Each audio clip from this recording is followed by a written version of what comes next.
வணக்கம், நான் doctor J Vignesh Shankar. என்னுடைய வீட்டில் ஸ்பெசிஃபிக்காக ஒரு ரூம் இருக்குங்க. அந்த ரூமில் தான் நான் ரெகுலராக தியானம் பண்ணுவேன், பிரார்த்தனை எல்லாம் பண்ணுவேன். சில நாட்களுக்கு முன்னாடி யதார்த்தமாக அந்த ரூமில் ஒரு பிரமிட் பாக்ஸை நான் பார்த்தேங்க. ரொம்ப நாளாக அந்த பாக்ஸ் அந்த ரூமில் தான் இருக்கு. ஸோ அந்த பாக்ஸை ஓப்பன் பண்ணி பார்க்கலாமே நான் பார்த்தேங்க. உள்ள ஒரு பேப்பர் இருக்கு. அந்த பேப்பர் எடுத்து நான் வாசிச்சு பார்த்தேன். 10 வருஷத்துக்கு முன்னாடி நான் என்னென்ன இலக்குகளை அடையணும்னு நினைச்சேனோ அதெல்லாம் நான் எழுதி வச்சிருந்தேங்க. அதை நான் வாசிச்சு பார்க்கும்போது அந்த இலக்குகள்லாம் ஆல்மோஸ்ட் நான் அடைஞ்சிட்டேன், அதை நிறைவேற்றிட்டேங்க. எனக்கே சந்தோஷமா இருந்தது. இப்போ உதாரணத்துக்கு 10 வருஷத்துக்கு முன்னாடி என்னுடைய முக்கியமான ஒரு இலக்கை நான் எதை நிர்ணயித்திருந்தேன் அப்படின்னா, தனிப்பட்ட முறையில இந்த மன ரீதியான போராட்டத்துல இருப்பாங்க பாருங்களேன், அவங்களுக்குலாம் அதுல இருந்து விடுதலை கொடுக்கணும், அதற்கு நான் ஒரு சின்ன கருவியா இருக்கணும்னு நான் ஆசைப்பட்டேங்க. மனிதர்கள்லாம் அவங்களுடைய கடந்த காலத்தின் அடிப்படையில் அவங்க வாழ்க்கையை வாழ்ந்துகிட்டு இருக்காங்க. நிகழ்காலத்துல நிறைவா வாழ்ந்து அற்புதமான எதிர்காலத்தை அவங்க உருவாக்கணும். ஒரு அப்கிரேடட் வெர்ஷனை, ஒரு 2.0 ஒவ்வொருத்தரும் அவங்க வாழ்க்கையை வாழணும் அப்படின்னு ஆசைப்பட்டேங்க. 10 வருஷத்துக்கு முன்னாடிலாம் நம்ம யூடியூப் சேனல் கிடையாதுங்க. ஆனா ஏதோ ஒரு விதத்துல இந்த மாதிரி ஒரு மாற்றத்தை மனிதர்கள் வாழ்க்கையில கொண்டு வரணும்னு நான் ஆசைப்பட்டேங்க. அதுக்கப்புறம் தான் நம்ம யூடியூப் சேனல் பாத்தீங்கன்னா மக்கள் கிட்ட போய் ரீச் ஆச்சு. இன்னைக்கு மனிதர்களை நான் சந்திக்கும் போது, எனக்கு அவங்க வாட்ஸ்அப்ல மெசேஜ் அனுப்பும் போது நல்ல மாற்றங்கள் அவங்க வாழ்க்கையில நிகழ்ந்துட்டு இருக்குன்னு சொல்லும் போது எனக்கு சந்தோஷமா இருக்குங்க. என் இலக்கை நான் அடைஞ்சிட்டேன்னு சொல்லலைங்க, இது ஒரு நல்ல தொடக்கமா நான் பாக்குறேன். நான் ஒரு காலத்துல எந்த ஒரு பிளாட்ஃபார்மும் எனக்கு கிடையாதுங்க மக்கள் கிட்ட மாற்றத்தை ஏற்படுத்துவதற்கு.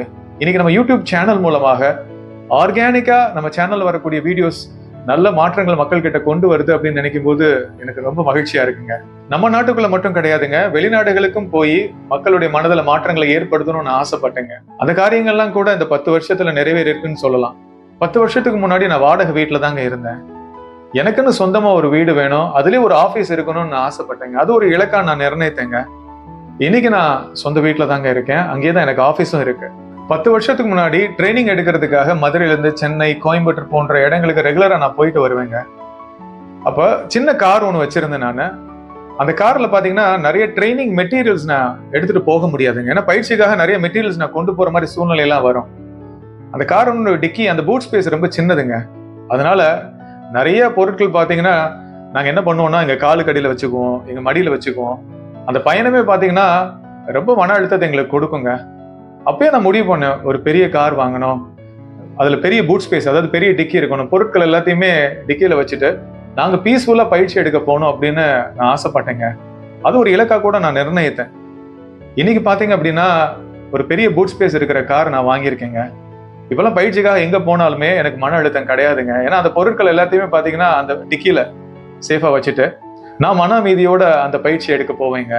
அந்த பிரமிட் பாக்ஸ்குள்ள இருந்த பேப்பர்ல இப்ப நான் சொன்ன இலக்குகள் மட்டும் கிடையாதுங்க, வேறு சில இலக்குகளை நான் எழுதி வச்சிருந்தேன். அதுவுமே என்னுடைய வாழ்க்கையில நிறைவேறிடுச்சுங்க. இந்த இலக்குகளை நான் அடைஞ்சதற்கு ரொம்ப முக்கியமான காரணம் என்ன தெரியுமா? இந்த இலக்குகளை நான் எழுத்து வடிவத்துல கொண்டு வந்தனாலதாங்க. நம்முடைய இலக்குகளை எழுத்து வடிவத்துல கொண்டு வர்றதுங்கிறது ரொம்ப சக்தி வாய்ந்ததுங்க. இதற்கு உதாரணம் சொல்லணும் அப்படின்னா, இப்ப உங்க இலக்குகளை நீங்க சும்மா எண்ணங்களை நினைக்கிறீங்கன்னு வைங்களேன், அடுத்து வேற எண்ணங்கள் உங்களுடைய இலக்கு சம்பந்தப்பட்ட எண்ணங்களை தள்ளி விட்டு போயிருங்க. அதை உங்களால ஃபோக்கஸ் பண்ண முடியாது. ஆனா அதே இலக்குகளை நீங்க எழுத்துப்பூர்வமா நீங்க கொண்டு வரும்போது என்ன தெரியுமா அங்க நடக்குது? சூட்சமமா இருக்கிற விஷயத்த ரியாலிட்டிக்கு கொண்டு வரீங்க, அதாவது மெட்டீரியலிஸ்டிக் வேர்ல்டுக்கு கொண்டு வந்து அதை அடைவதற்கான சாத்தியக்கூறுகளை நீங்க அதிகப்படுத்துறீங்க. ஆராய்ச்சியாளர்கள் என்ன சொல்றாங்கன்னா, உங்களுடைய இலக்குகளை நீங்க கையில எழுதும் போது அந்த நேரத்துல உங்க பிரெயின்ல 1000க்கும் மேற்பட்ட நியூரோ டிரான்ஸ்மிட்டர்ஸ் ஃபயர் ஆகுமாங்க. அது என்ன தெரியுமா பண்ணும்? அந்த இலக்குகளை நீங்க அடைவதற்கான உத்வேகத்தை எப்பயுமே உங்களுக்கு கொடுத்துக்கிட்டே இருக்குமாங்க. ஹார்வர்ட் யூனிவர்சிட்டியில 1989ஆம் ஆண்டு MBA படித்து முடித்த மாணவர்களை ஒரு 10 வருஷத்துக்கு அவங்க ஆய்வு பண்ணியிருக்காங்க. அந்த ஆய்வினுடைய முடிவுல என்ன தெரியுமா தெரிஞ்சுக்கிட்டாங்க? இலக்கே இல்லாம இருந்த மாணவர்கள் பாத்தீங்க அப்படின்னா வாழ்க்கையில ரொம்ப தாழ்ந்த நிலையில இருந்திருக்காங்க. அதாவது ஏழ்மையில இருந்திருக்காங்க, நிறைய பேர் குற்றவாளிகளை கூட மாறி இருக்காங்க. அதே மாதிரி இலக்குகளை சும்மா வாய் வார்த்தையில சொல்லுவாங்க தெரியுமா, நான் இதை செஞ்சிருவேன், அதை அடைஞ்சிருவேன் அப்படின்னு. அந்த மாதிரி மாணவர்கள்லாம் பாத்தீங்கன்னா ரொம்ப நார்மலான வேலையில குறைவான சம்பளத்துல வேலை பார்த்துட்டு இருந்திருக்காங்க. அவங்க வாழ்க்கையில நிம்மதி இல்லாம அவங்க வாழ்ந்திருக்காங்க. ஆனா மாணவர்கள் யாரெல்லாம் அவங்களுடைய இலக்குகளை எழுத்துப்பூர்வமா எழுதியிருந்தாங்களோ அவங்க எல்லாரும் பாத்தீங்கன்னா இந்த 10 வருஷத்துல பேர், புகழ், பணம், பவர் இதெல்லாம் அவங்களுக்கு கிடைச்சிருக்குங்க. அது மட்டும் கிடையாதுங்க, இவங்க எல்லாம் பாத்தீங்கன்னா வாழ்க்கையை ரொம்ப பேலன்ஸ்டா வாழ்ந்திருக்காங்க, மன அழுத்தம் இல்லாமல். பல பேருக்கு ரோல் மாடலா இருந்திருக்காங்க. நம்ம எழுத்துப்பூர்வமா நம்ம இலக்குகளை எழுதுறது நம்ம வாழ்க்கையை எப்படி வடிவமைக்குது அப்படிங்கிறது இந்த ஆய்வுல இருந்து நம்ம தெரிஞ்சுக்கலாங்க. ஒரு ஆய்வுல சில எலிகளை தண்ணி தொட்டிக்குள்ள போடுறாங்க. அந்த எலிகள் 5 நிமிஷத்துக்கு வரைக்கும் தண்ணீர்ல போராடிட்டு அதுக்கப்புறம் மூழ்க ஆரம்பிக்குது. அது மூழ்கினவுடன் அந்த எலிகளை பிடிச்சு இன்னொரு தண்ணி தொட்டிக்குள்ள போடுறாங்க. அந்த இன்னொரு தண்ணி தொட்டிக்குள்ள பாத்தீங்கன்னா அந்த எலிகள் 15 நிமிஷம் வரைக்கும் போராடிட்டு தான் தண்ணீருக்குள்ள மூழ்க ஆரம்பிக்குதுங்க. என்ன காரணம் தெரியுமா? அந்த முதல் தொட்டியில அது போராடிட்டு மூழ்கும் போது அதை காப்பாத்திட்டாங்க. காப்பாத்தி இன்னொரு தண்ணி தொட்டிக்குள்ள போட்டதுனால அதுக்கு நம்பிக்கை வந்துருச்சுங்க. இந்த தண்ணி தொட்டிலே நம்ம போராடிட்டு இருக்கும்போது கண்டிப்பா நம்மளை யாராவது காப்பாத்திடுவாங்க, அதனால விடாமுயற்சியோட நம்ம போராடணுங்கிற அந்த எண்ணம் வந்தது. அதுக்கு கிடைத்த அந்த நம்பிக்கை தான் அந்த போராட்ட குணத்தை அதுக்கு அதிகப்படுத்துச்சுங்க. நம்முடைய மனம் ஆட்டோ பைலட் மோட்ல நம்மளை இயக்கிக்கிட்டு இருக்குங்க. கடந்த காலம் சம்பந்தப்பட்ட எண்ணங்களை வெளிப்படுத்தி நம்ம அதற்கு அடிமையாகி கடந்த காலம் மாதிரியே எதிர்காலத்தை உருவாக்கணுங்கிறது தான் மனதினுடைய திட்டம்ங்க. ஆனா நமக்கான இலக்குகளை எழுத்துப்பூர்வமா எழுதி ஒவ்வொரு நாளும் அந்த இலக்குகள் சம்பந்தப்பட்ட விஷயங்கள்ல நம்ம செயல்படும் போது அற்புதமான எதிர்காலத்தை நம்மளால உருவாக்க முடியுங்க. குறிப்பா மனதனுடைய பிடியிலிருந்து வெளியில வந்து சுதந்திரமா நம்மளால நிறைவா வாழ முடியும். எப்படி அந்த தண்ணி தொட்டிக்குள்ள விழுந்த எலிகள் நம்பிக்கையின் மூலமாக தண்ணீர்ல ரொம்ப நேரம் அதனால போராட முடிஞ்சது, அதே மாதிரிதாங்க எழுத்துப்பூர்வமான இலக்குகளை நம்ம வாழ்க்கையில நிர்ணயிக்கும் போது அது ஒரு நம்பிக்கையை நமக்கு கொடுக்குதுங்க. எப்பேற்பட்ட சூழ்நிலைகள் வந்தாலும் அதை எதிர்கொள்வதற்கான ஆற்றல் நமக்குள்ள இருந்து வெளிப்பட ஆரம்பிக்குங்க. இப்ப உங்களுடைய வாழ்க்கையில எழுத்துப்பூர்வமா இலக்குகளை எழுதி எப்படி பெரிய மாற்றங்களை ஏற்படுத்தலாம் அப்படிங்கிறதுக்கான ஒரு சக்தி வாய்ந்த பயிற்சி இப்ப உங்களுக்கு நான் சொல்லித்தரேங்க. இதை 369 மெத்தட் அப்படின்னு சொல்லுவாங்க. இன்னைக்கு காலையில பிரபஞ்சம் எனக்கு உணர்த்துச்சுங்க, இந்த டெக்னிக்கை மறுபடியும் உன்னுடைய சப்ஸ்கிரைபர்ஸ்க்கு நீ டீச் பண்ணு அப்படின்னு. அதனாலதான் இந்த டெக்னிக்கை இப்ப உங்களுக்கு நான் டீச் பண்றேன். டெஸ்லா அவர்கள் இந்த 369 நம்பர்ஸை பிரபஞ்சத்தின் திறவுகோல் அப்படிங்கிறாருங்க. இந்த 369 நம்பர்ஸ்க்கு அபரிவிதமான ஆற்றல் இருக்கு அப்படிங்கிறாரு. இந்த 369 நம்பர்ஸை பயன்படுத்தி டெஸ்லா அவர்கள் அவருடைய வாழ்க்கையில பல அற்புதங்கள் நிகழ்த்தினதா சொல்றாருங்க. இந்த பயிற்சியில முதல்ல உங்களுக்கான இலக்கை நீங்க தேர்ந்தெடுக்கணும். ஒரு நேரம் ஒரு இலக்கை தான் நீங்க தேர்ந்தெடுத்து இந்த பயிற்சியில நீங்க செய்யணுங்க. ஒரே நேரத்துல 2-3 இலக்குகளை நீங்க இந்த பயிற்சியில நீங்க பயன்படுத்தக்கூடாதுங்க. இப்போ உதாரணத்துக்கு இப்போ உடல் ரீதியான பிரச்சனைகள் இருக்கு அப்படின்னா நீங்க என்ன பண்ணணும் அப்படின்னா ஒரு அஃபர்மேஷன் ஸ்டேட்மெண்ட்டா அதை நீங்க மாத்தணும். எப்படி தெரியுமா மாத்த போறீங்க? நான் உடல் ஆரோக்கியத்தோடு மகிழ்ச்சியாக இருக்கிறேன் அப்படின்னு நீங்க அதை எழுதணுங்க. சில பேருக்கு கடன் பிரச்சனைகள், பொருளாதார நெருக்கடி இருக்கலாம். அவங்களாம் என்ன மாதிரி அஃபர்மேஷன் எழுதலாம் அப்படின்னா, நான் பொருளாதார ரீதியாக நிறைவாக இருக்கிறேன் அப்படின்னு நீங்க சிம்பிளா நீங்க எழுதலாங்க.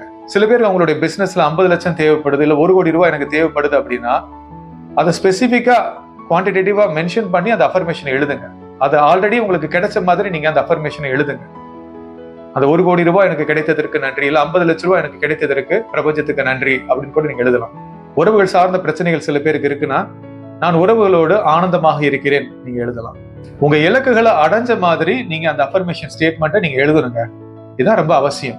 உங்களுக்கான இலக்கை இந்த மாதிரி அஃபர்மேஷன் ஸ்டேட்மெண்ட்டா எழுதுனதுக்கு அப்புறம் நீங்க என்ன தெரியுமா பண்ணணும்? ஒரு பேப்பர்ல இல்ல டைரியில காலையில இந்த அஃபர்மேஷனை 3 தடவை நீங்க எழுதணுங்க. காலையில 3 தடவை எழுதும் போது நீங்க நன்றி உணர்வோடு எழுதணும். இந்த இலக்கை அடைஞ்சிட்டேங்கிற அந்த மனநிலையில எழுதணும். குறிப்பா காட்சிப்படுத்தல் பண்ணுங்க, விஷுவலைஸ் பண்ணுங்க. அந்த இலக்கை அடைஞ்சதுக்கு அப்புறம் என்ன மாதிரி நபரா நீங்க இருப்பீங்கன்றத உணர்ந்துட்டு நீங்க 3 தடவை இதை எழுதணுங்க அந்த அஃபர்மேஷன் ஸ்டேட்மெண்ட்டை. அடுத்ததா மதியம் அந்த அஃபர்மேஷன் ஸ்டேட்மெண்ட்டை நீங்க 6 தடவை எழுதணுங்க. நான் ஏற்கனவே சொன்ன மாதிரி அந்த இலக்கை நீங்க எழுதும் போது உணர்வுபூர்வமா நன்றி உணர்வை வெளிப்படுத்தி காட்சிப்படுத்தல் பண்ணுங்க. அந்த இலக்கை அடைஞ்ச ஒரு நபரா நீங்க விஷுவலைஸ் பண்ணிட்டு 6 தடவை நீங்க மதியம் எழுதணுங்க. அதே மாதிரி இரவு தூங்க போறதுக்கு முன்னாடி 9 தடவை இந்த அஃபர்மேஷன் ஸ்டேட்மெண்ட்டை நீங்க எழுதணும். நன்றி உணர்வை வெளிப்படுத்துங்க, காட்சிப்படுத்தல் பண்ணுங்க. அந்த இலக்கை அடைஞ்சதுக்கு அப்புறம் என்ன மாதிரி நபரா நீங்க இருப்பீங்கன்றதை உணர்ந்துட்டு 9 தடவை அந்த இலக்கை எழுதுங்க. இன்னும் கிளியரா இதை நீங்க புரிஞ்சுக்கணும்னா இதற்கான ஒரு சிம்பிளான ஃபார்மேட்டை இப்ப நான் ஸ்கிரீன்ல உங்களுக்கு காட்டுறேங்க. இதை கூட நீங்க ஃபாலோ பண்ணலாம். தொடர்ந்து இந்த பயிற்சியை 21 நாள் நீங்க செய்யும் போது நீங்க நிர்ணயித்த அந்த இலக்கை உங்களால அடைய முடியுங்க. ஒன்ஸ் ஒரு இலக்கை நீங்க அடைஞ்சிட்டீங்க அப்படின்னா அடுத்து இன்னொரு இலக்கை தேர்ந்தெடுத்து இந்த பயிற்சியை நீங்க பிராக்டிஸ் பண்ணலாங்க. ஒரு நாளைக்கு 60,000 எண்ணங்களை மனம் வெளிப்படுத்திக்கிட்டு இருக்கு. அந்த எண்ணங்களை பின்தொடர்ந்து நம்ம போயிடும். அது கண்ணா பின்னா நம்மளை அலைய விட்டுருதுங்க. நம்ம எனர்ஜியை பூரா அது கன்சியூம் பண்ணிடுது. அதனாலதான் நிறைய பேர் வாழ்க்கையில உத்வேகம் இல்லாம வாழ்ந்துகிட்டு இருக்காங்க. நான் ஏற்கனவே சொன்ன மாதிரி எழுத்துப்பூர்வமா உங்களுடைய இலக்குகளை எழுதி இப்ப நான் சொல்லி கொடுத்த நீங்க பயிற்சிகளை செய்யும் போது நிச்சயமாக அந்த எண்ணங்களுடைய தாக்கங்கள்ல இருந்து விடுபட்டு உங்க வாழ்க்கைய ஆக்கப்பூர்வமா நிறைவா உங்களால வாழ முடியுங்க. அற்புதமான எதிர்காலத்தை உங்களால உருவாக்க முடியுங்க. நீ நினைத்து கொண்டிருக்கும் காரியம் விரைவில் நிறைவேற போகிறது. நீ மீண்டும் உயரப் போகிறாய். நான் உன்னை கைவிட மாட்டேன் என்று இறைவன் கூறுகிறார். இந்த வீடியோ லைக் பண்ணி ஷேர் பண்ணுங்க. என்னோட YouTube channel doctor Vignesh Shankar நீங்க சப்ஸ்கிரைப் பண்ணுங்க. நன்றி.